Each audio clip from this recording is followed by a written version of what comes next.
Autoridades de la universidad, la persona del doctor Frente Ventre, a la doctora Inés Ugarte, a los miembros, docentes, estudiantes, egresados de la UTCD, a las autoridades del Departamento Central, señora Ministra de Políticas Lingüísticas, doctora Laila Alcaraz de Silvero, doctora Ramón Silva, director de Políticas Lingüísticas del Poder Judicial, profesora magíster Margarita Miró, miembro de la Comisión Nacional de Bilingüismo, en fin, a todos.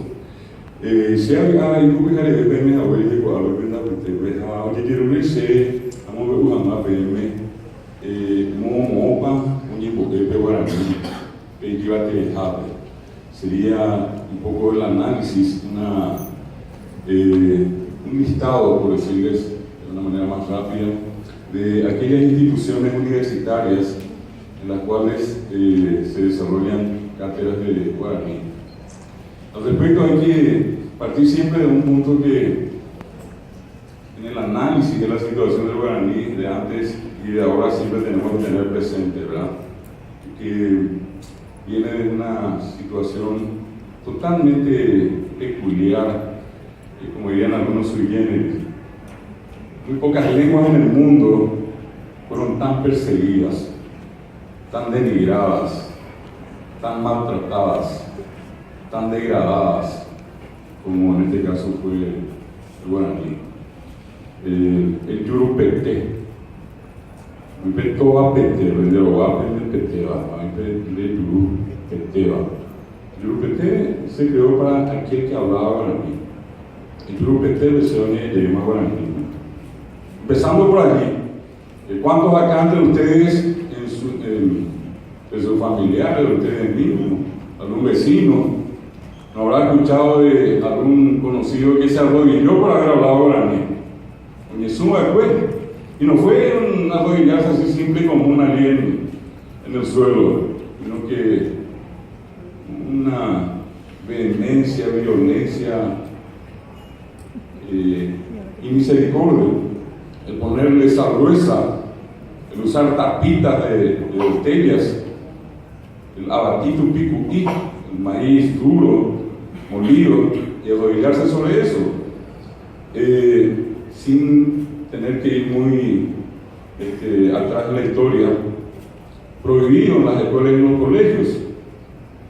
Yo tengo un ídolo, para mí uno de los más grandes paraguayos, si no el más grande, Manuel Domínguez, que llegó a ser vicepresidente de la República, fue parlamentario, fue ministro de Educación, fue rector de la Universidad Nacional de Asunción, fue decano de la Facultad de Derecho, docente, estando en el Colegio Nacional de la capital. Hay un libro de disciplina al que yo le hago mucha propaganda. Aparecen varios nombres, estando él en lo que sería el penúltimo curso, y decían una parte, entre varios nombres conocidos, en una parte, ciudadano Manuel Domínguez suspendido un día por hablar guaraní, y fue vicepresidente de la República. Unas cuantas páginas más, y otra vez dice reincidencia, ciudadano Manuel Domínguez suspendido una semana por hablar guaraní. Y un poco más adelante dice ciudadano Manuel Domínguez suspendido un mes por hablar guaraní. Y probablemente agosto, septiembre, no recuerdo la fecha exacta, finalmente ciudadano Manuel Domínguez baja de curso por hablar guaraní. Y ustedes se preguntan hoy, ¿por qué la gente no quiere el guaraní? Porque todavía está presente en la conciencia de mucha gente ese maltrato. Y todavía hay padres, a nosotros nos tocó ver padres de familia tratar con ellos ahora, diciendo no se le importa el guaraní, eso es castellano, renegando el guaraní en guaraní, partiendo de la base que su lengua es el guaraní. La madre viene y reniega en guaraní, pensando que lo que alguna vez a ella le hicieron le van a volver a hacer a ese hijo o esa hija por hablar guaraní. Pero hay que cambiar el disco, hay que cambiar el discurso y decirle a esa mamá ella vi de cómo a Deima de Cepe con ella puedo aprender de esa es nuestra función. Acá estamos muchos docentes, mucha gente que está acá, yo la conozco de muchas partes. Somos probablemente ya conocidos en este trayecto a favor del guaraní. Y felicito a las autoridades de la UTCD por plantear un problema como este. Importante. Tiene que ver con la vida nacional. La ministra decía 61% de niños que tienen 5 años siguen hablando guaraní.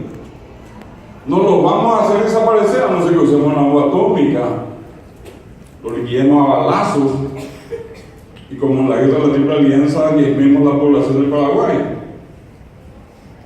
No pasa por aquí.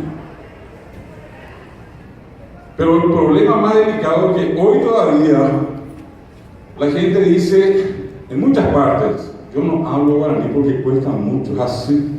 Mi profesor de gobierno ni habla guaraní, se cuenta yo para mí. Entonces yo le pregunto, ¿y qué otro idioma habla en castellano? Sin ningún problema sale castellano. Pero después le escucho hablar castellano y me dice, yo ni no sabía lo. Y yo también le digo, ¿verdad? Y vos lo, y yo también. Y está hablando castellano. Y después me dice, de Guapú, nomás te dije, de Guapú. Yo le digo, entonces, ¿qué hora tenés en la voz? ¿Qué hora tenés en la voz? Venina, andate, na, contale, nada en castellano, nada guaraní, yuna, arena, yapona. Vení que decirle, que llevarle, que no es castellano, que es guaraní, yo queré que yapoque. Quien más que el menos digo, vení que na, y juntó que y na. Vení que na mañana. ¿Quién no dijo picó o pió esta mañana? Si alguien me dice, no dije, yo me voy a la luna y no vuelvo más. Vos pío te fuiste, vos pa, ni siquiera es vos pa. Y la gente cree que habla castellano. De escribir ni hablemos, porque probablemente se escribe mejor en guaraní que en castellano. Hace 22 años circulo por la primera calle del mercado, no porque sea el mercado 4 Claro, Florida de Francia. Les invito a algunos que quieran atormentarse como yo también. Una cuadra, 2 cuadras después de doblar el 22 de septiembre, un letrero que tiene 22 años. Hay hielo. Es A-Y-Y-E-L-O. Hay hielo. Obviamente yo sé que hay hielo, ¿verdad? La primera vez cruzo, miro sorprendido. La siguiente semana no me aguanté, me bajé. Paisaba señora, permite, para ver lo tenemos. Antes letrero, señoras. Aparte de verdad. No iba niños. Después, ay, acá venimos algo así en el super. Además de molestar, pero no andas ahí, los peas. Hablan de molestar, ya porque hace tiempo es jugar. Entonces no tuve otra que más o menos tomar la medida y preparar el letrero y llevarle la semana siguiente. Lo triste es que han pasado 22 años y sigue el letrero, hay hielo. No le gustó mi letrero a él. Les pongo esto como antecedente porque recién en 1944, en la que hoy Facultad de Filosofía de la Universidad Nacional de Asunción, entonces Escuela Superior de Humanidades, se incorpora a la enseñanza guaraní. En 1948 ese instituto, esa Escuela Superior de Humanidades se convierte en la que hoy es Facultad de Filosofía. Y un insigne maestro para alumnos inclusive desconocidos por algunos, pero probablemente uno de esos héroes que tiene el guaraní, que comentó lo que a mucha gente también le molesta, el guaraní académico, como si el guaraní no puede ser académico. Dice el guaraní que en el buco, casi hay, de la calle. Y este personaje, este señor, el doctor Reinaldo de la Rosa, fue quien enseñó por primera vez guaraní en la Universidad Nacional, en la carrera de letras, que hasta hoy existe. Pasó el tiempo y luego se incorpora al que hoy es Colegio Nacional en 1956, bajo la administración del entonces director, doctor Víctor Natalicio Vasconcelos. En 1961 se crea la primera institución que en Paraguay formó docentes, pero 10 años después, que es el Instituto de Lingüística Guaraní del Paraguay. En 1972 se creó la primera carrera de lengua guaraní en el ámbito de la universidad, que es la licenciatura en lengua guaraní, que hasta hoy se desarrolla en el Instituto Superior de Lenguas, que depende de la Facultad de Filosofía. En 1985 nosotros creamos la institución de representación entre hoy acá, que es el Ateneo de Lengua y Cultura Guaraní, que nos hemos dedicado a formar docentes en muchos puntos del país, siendo una institución de carácter privado, y nos dedicamos a promocionar el guaraní. No habiendo otros espacios, nos hemos dedicado a formar profesores en muchos puntos del país. Y de allí viene el reconocimiento del guaraní como lengua oficial en 1992, en la Constitución vigente. Aparece, digamos, una herramienta con los artículos constitucionales del 140, que habla de los idiomas oficiales, y el 77, que habla de derecho a aprender en lengua materna inicialmente y llegar a desarrollar la condición de ciudadanos bilingües. Con eso obtuvimos una importante herramienta, y eso generó una mayor difusión. Obviamente de la década del 70, 80 en adelante, el guaraní comienza a expandirse, y entre las universidades que se crearon a partir del 94, entre ellas acá la UTCD, la UTI, la Universidad Comunera, la Universidad de Columbia, son las primeras. Con el correr de los años fueron incorporando la enseñanza del guaraní en varias carreras.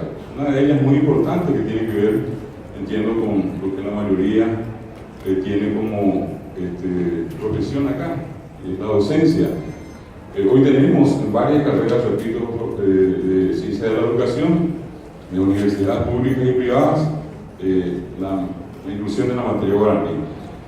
También en carreras tan importantes, obviamente todas son importantes, pero menciono algunas que tienen un contacto más próximo con la gente. El caso, por ejemplo, de la carrera de medicina. Imagínense ustedes a un médico ahora en el hospital de clínicas, en un hospital, escuela de la universidad, pero conocido comúnmente como el hospital de los pobres. Una persona llega y nos refiere a la enfermedad por el nombre científico, o inclusive castellano. No viene una mamá a decir, mi hijo tiene gastroenteritis. Si llegase a ocurrir en el fin del mundo, va a decir, se me fue cambio de interés. Cambio de interés, se me fue. Y si uno le pregunta, y van a encontrar las causas del cambio de interés, una especie de torsión del cambio que es el estómago, que alguna gente, además de estos médicos que están en estos hospitales, tratan, y son comúnmente llamados médicos. Están en los barrios, la gente va.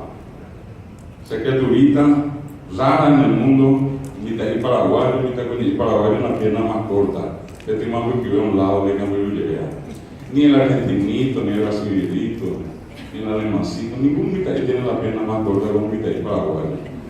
Entonces, por la coña caralija, Oña Perú, que comienza a friccionar, Oña Emboquera, donde dijo, ahí bate para Oña Emboquera.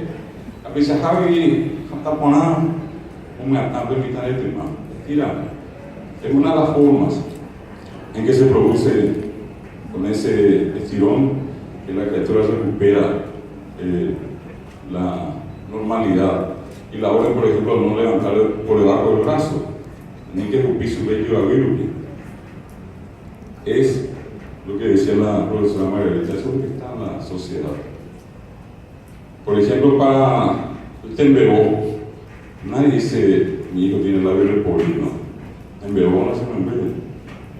Andele se ve peor con labio leporino, no, ni es tembebó. Es tembebó. Mi tey paraguayo no tiene labio leporino, tiene tembebó. Mi tey paraguayo no tiene hidrocefalia, tiene ojeo. Y paraguayo no tiene, por ejemplo, un problema de tipo de hepatitis, no tiene algo, no opera jamás.